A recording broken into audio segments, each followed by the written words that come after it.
Hi and welcome to part 5, I think it's part 5, of me playing my own Super Mario Maker levels.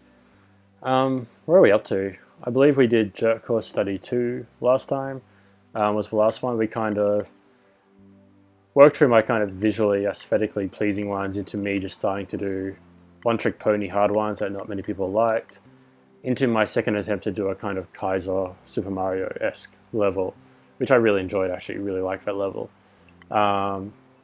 And as I said at the end of the last video, from here I start just kind of making difficult levels, and then after a while decided I should probably try to make a more accessible level again, almost as a challenge to myself, because I was realizing it was almost too easy to make a level that was really hard. I feel like I kind of learned something about why so many video games are arbitrarily difficult, and that's because making an arbitrarily difficult level is actually really enjoyable, even if playing them isn't. So anyway, after Jerk Course Study 2, I think I felt like I was making too many Mario World levels. Actually, no, that must be later, because those are all Mario World levels up there. I think I realized I really enjoyed the underground Super Mario 3 visual style, the kind of blue blocks. And I made this level. I can't remember more of my inspiration for this level beyond liking the color blue in this tile set. But we really see it at this point, especially after Jerk Course Study 2, me just making more long, multiple part levels that aren't just one-trick ponies. And this is really, I guess, what happens after Jerk Course Study 1 and 2 is me wanting to make levels that feel just like a series of challenges. I really enjoy these kind of jumps, like can't do this, so you kind of got to like kind of run in the other direction and kind of do this like inverse C. I find that really satisfying to do. You kind of got these coins and another cannon on the other side, but you can't get there. This is kind of a triple jump, where if you I put the coins higher and higher. Whoops, I just wanted to do it again. Where if you kind of stop, I don't think you can do it, but if you keep your momentum up, you can go higher and higher and get the coins above each of them. Then you have this, you have that blade over there you can't get through. Oh, I remember. Yeah, this is kind of confusing. So you come out of this pipe, and you jump across to this pipe, which doesn't go anywhere, and then a shoe guy jumps out of a pipe you jumped out of. So you actually kind of have to stand and wait to see what happens, which, if you don't do, you're kind of screwed. Then you got to kind of land exactly where the coins are. If you don't land, oh dear, exactly right, you can bounce back the other direction. Oh yeah, but I added those blocks down there just so you don't arbitrarily die, because dying is kind of annoying. I really wanted to start, and I learned this from other people, I wanted to start, when I introduce a challenge type, to introduce it in a way that you can't die the first time you're doing it, so that you're not dying and reloading the level every time until you finally figure out how a challenge happens. And I haven't always done that, but I'm trying to get better at it. Anyway, here, added this part to make sure you leave the shoe behind, so you gotta jump and then jump out of the shoe. Oh dear. Yeah, that kind of only works if you go through straight away, or else those spike things are in the wrong place.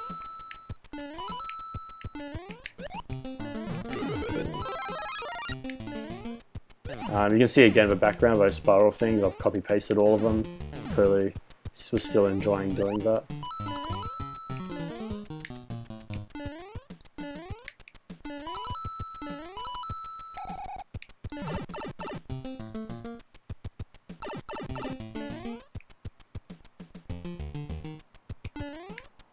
I don't know why I put a pipe on this one.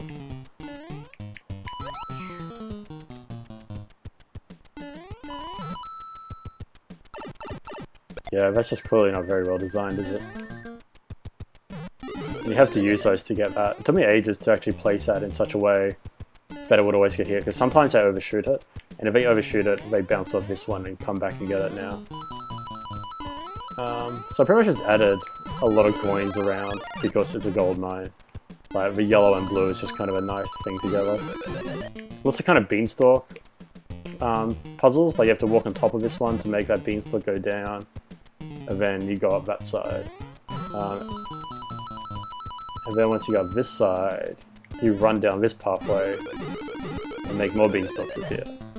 And then you go back and down here in there. So I like having this like parts of a level that don't look like they're parts of a level, but then turn out to be places you actually have to go. I feel like I don't see many Vine platforming levels. Like, it just doesn't seem like something that's done very often, which is surprising to me. Question mark there you can't get from this side anyway, and a red shell here. So hopefully that communicates to players to take the red shell around to the far side.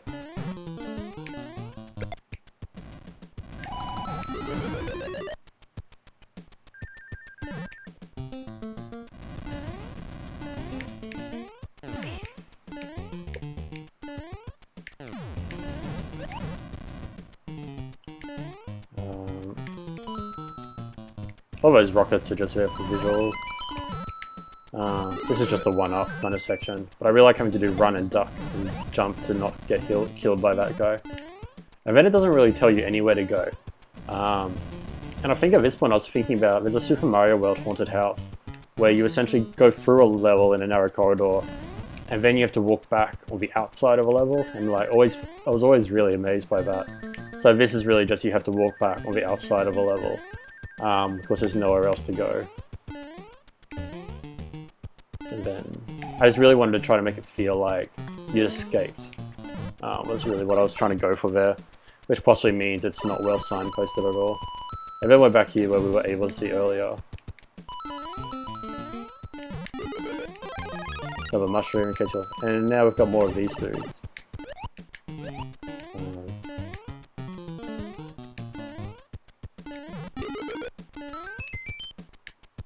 And once again, you can't die on these, just because I decided it was kind of not interesting enough. Oh dear. Oh no. I made it. This is still before checkpoints got added to the game, so this is annoying. Alright, let's just rush it.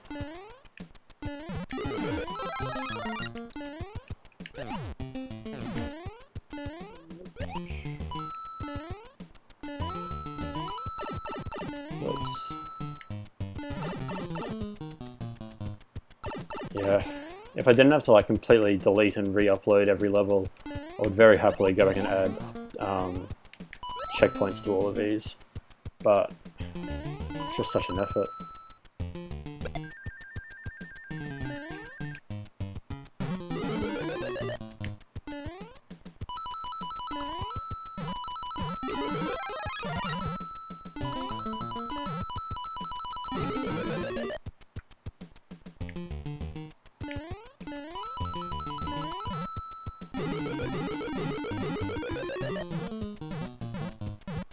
I really like that jumping and bouncing on all the music blocks. Normally music blocks are just these such annoying fiddly things, but I guess there's nothing there to do from other than to bounce off them, and I think it makes them more satisfying.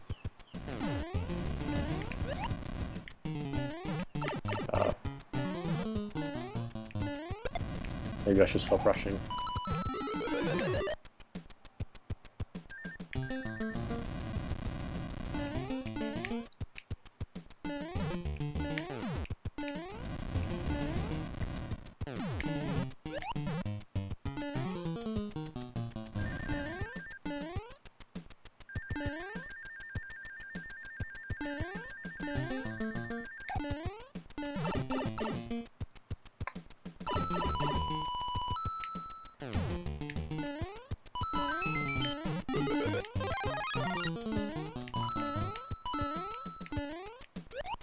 I really like shoes. I want to do more with them. I haven't really done much with them yet. Matt Forsen has some really interesting levels that use them. So I made sure that blue thing up here was just in sight so that you can get through. Then I just added this weird thing, just for fun. These question mark blocks. Sometimes you can kill the thwomps. You always end up with this bullet just very slowly catching up to you. No. I like to do more with blocks on wings as well.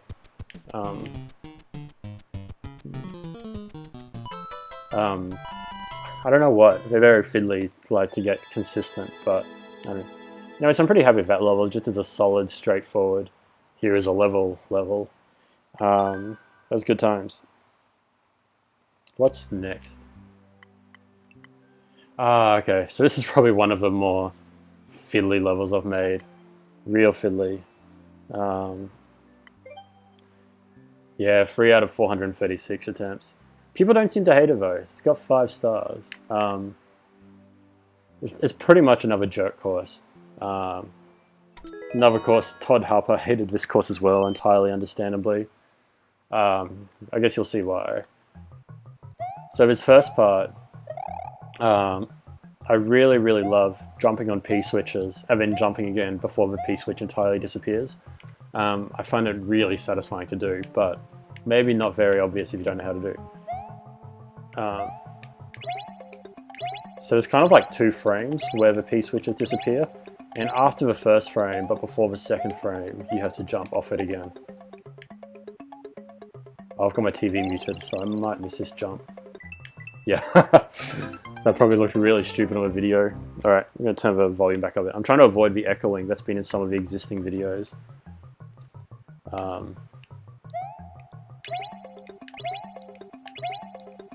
You're going to see this opening part a bit because this level's really fiddly and I'm going to screw it up a few times.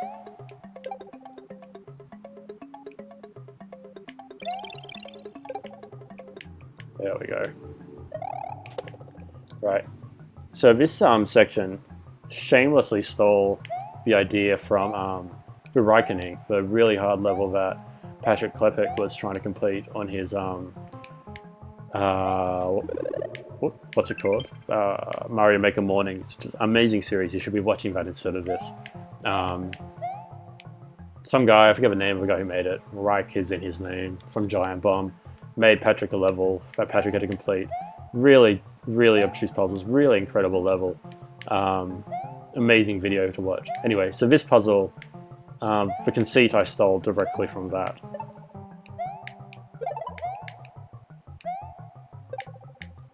So you've got these guys fighting, they've got guns on their heads.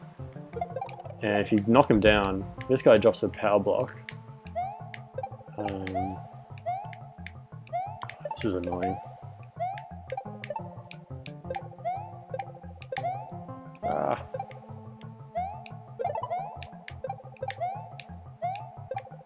Right. So that guy dropped a power block. And I got this guy here. And he drops a spring. And they don't drop it until you knock them down because the walls are in the road. You've got this door here floating in midair. So what you have to do is put the spring here, and then you have to give a power block. You have to be careful not to throw the power block. Instead you have to like place it. So you have to hold down and press Y, and you have to kind of jump and place it on top of there. And now you can use the power block as a platform, and you can stand on that platform to get in the door.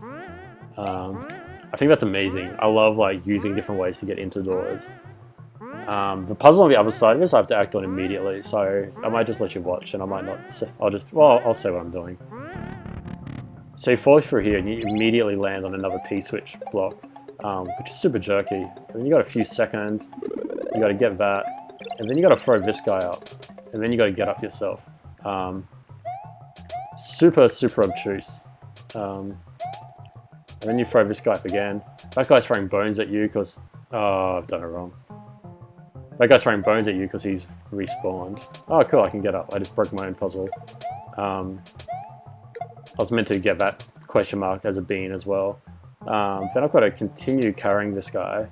Throw him up so that he resets, so it takes longer for him to actually fall. Stand with a coinser and really... Oh, it's the first time I've failed that. Really quickly press up as you go past the door. As I said, jerky level. But I like it. I'm still making, as I said, at this point I'm still making arbitrarily difficult levels. Because I'm enjoying it. Like, this is the peak of me making arbitrarily difficult levels.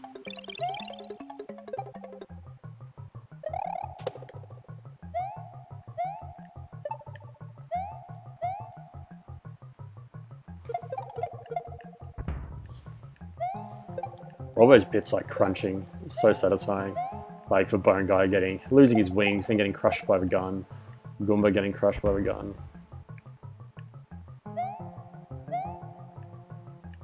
So I made it so you can see the P-switch door over there, but you never really know where a door is going to come out.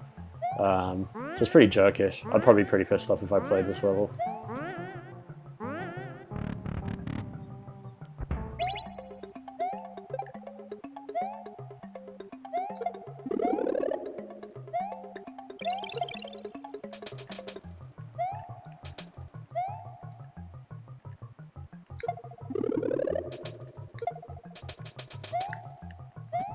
Oh, Jesus. Oh, who made this level?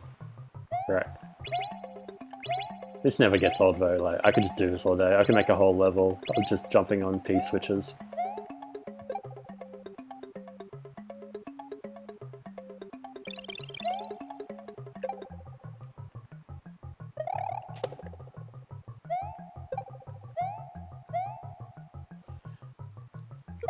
These days I would put a checkpoint after this part, because doing this over and over, like, maybe I'd put a checkpoint in line with that door. Oh no, it would have to be on the other side of the door, while you're falling on the P-switch. That's where I would put the checkpoint. Just so that, like, this is fun, but you don't need to do it over and over again. Like, you know, it's one of those puzzles, once you know how to do it, you're not really getting anything out of doing it over and over again. Whereas for P-switch jumps, I think that's just always satisfying. It's not about knowing what to do, like, it's about doing it, which is the satisfying part. I really wish that guy didn't respawn. I think that's probably my least favourite thing about this level. Like, those extra bones flying at you was not at all something that I intended for that part of a puzzle.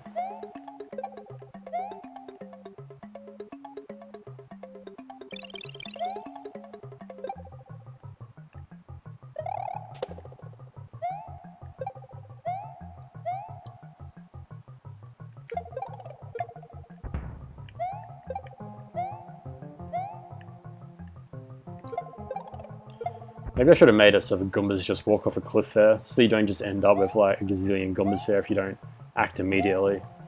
That probably would have been a better idea. Oh shit. That might be okay. Sometimes the Goomba on the far side of the spikes gets killed and then doesn't respawn, but maybe this is okay. Okay, we're okay. So the other thing, this Goomba that I'm carrying is just one Goomba who's just falling when you land. And because you land on the P-switch blocks, he's able to survive for you to carry. Okay, there we go. And you have to take this guy with you, which is why it's called Don't Forget Your P's and Goombas. Fuck. I did that wrong. Boom, boom, boom. I can't get through here now. Unless I can somehow stand on a P-switch to get through the door. No. So I had to use the Goomba to get the P-switch, and then jump on the P-switch so the power block falls down. I can't throw the Goomba at the power block.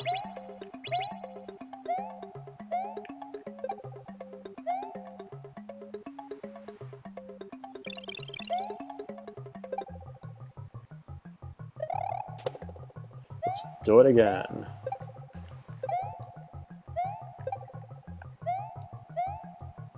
I don't know why I do this one first. It would make more sense to do the other one.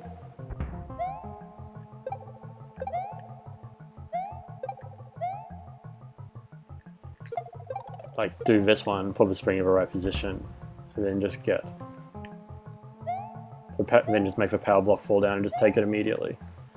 That would be too sensible.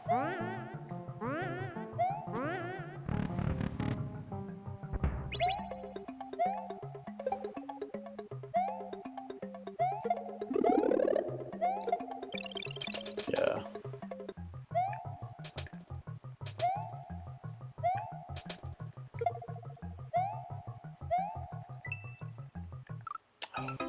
So annoying. I shouldn't be there.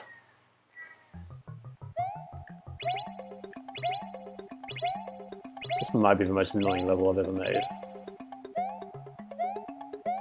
Like, considering it's not flagged as deliberately annoying.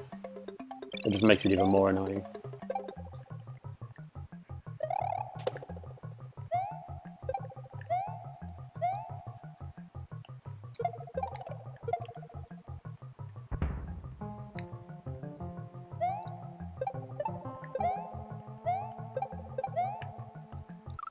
Jesus Christ. I can do this level. This video may not have that many levels in it.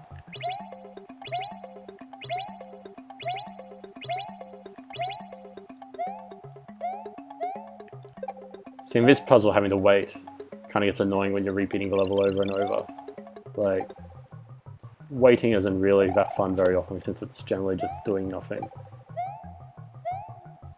I'm going to go back to doing this one since I don't suck at that.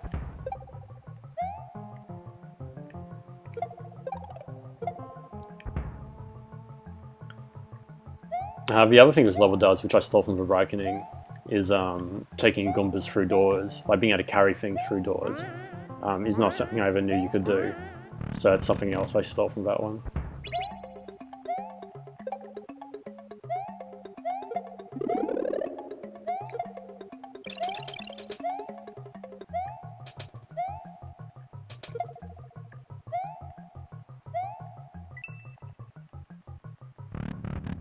Alrighty, let's do this properly. Take out the P-switch. Boom, boom, boom. Then I can give a power block. Place the power block here. I think I still need to take my Goomba. I honestly can't remember. Let's take him. Oh yeah, I need to take him to bang into that Goomba. And then I need to take this Goomba. Oh, this is so dumb, Brendan. If I'm not standing in exactly the right place, I'll hit the spikes. And I gotta grab him and like run because I can't really reset him. Oh dear. Unless that resets him. Hopefully that resets him. But you gotta stop running or else you gotta bang your head.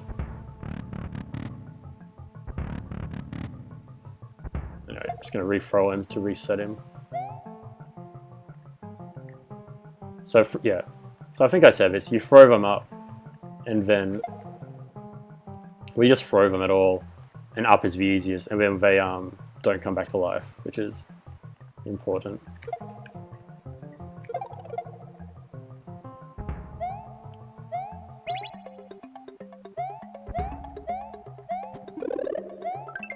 And a 1-up because I feel pity for the player, and then another 1-up because I feel pity for the player because I'm such a jerk. Yeah, that was really hard, but I like it. Like, I'm still pretty happy with it. And I may try putting the course tied of the fact that you've got to take the Goomba with you. Yeah, some people liked it. So I guess that's the only two I'm going to do in this video, because I'm already been playing for a while, just trying to finish those two. Yeah, and I'll do these two next time, because I really want to get to Through the Fleet, which is me deliberately trying to make a level that's not absurdly hard, but still using a lot of the same techniques I used on my really hard levels. But we'll do those two next time. Thanks for watching.